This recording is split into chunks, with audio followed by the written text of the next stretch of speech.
We've all read funny stories about frogs. Why, there's Mark Twain's famous Jumping Frog of Calaveras County, and the Frog Prince. And who could forget Kermit the Frog? But what about the real thing? Frogs are very unusual animals. They live both on land and in water.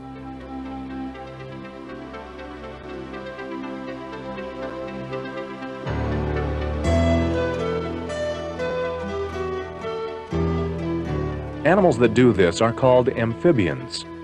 Amphibian comes from a Greek word meaning to lead a double life. Amphibians are the smallest class of vertebrates. Vertebrates are animals that have a backbone. Frogs are the amphibians we see most often, but the frog has other amphibian relatives: toads, salamanders,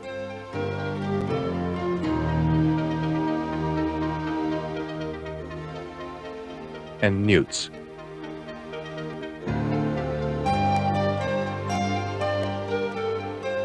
It's easy to mistake a frog for a toad, but if you look closely, you can see some differences. The frog has long back legs for jumping and leaping,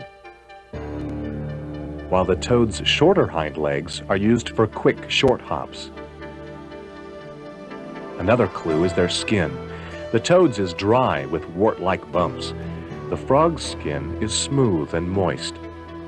Did you know that frogs are ectothermic? That means frogs are cold-blooded animals. Their blood is not really cold, but their body temperature matches that of the air or water around them. You and I are warm-blooded animals.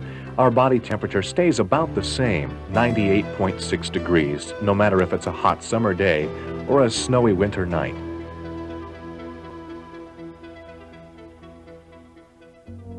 Frogs, being cold-blooded, cannot survive cold winters.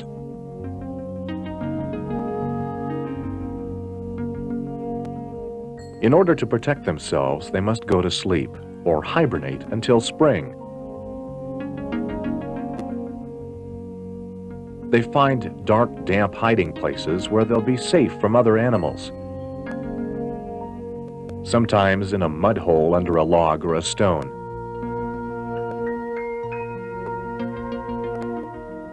Many frogs take their long winter nap buried in the mud at the bottom of a pond.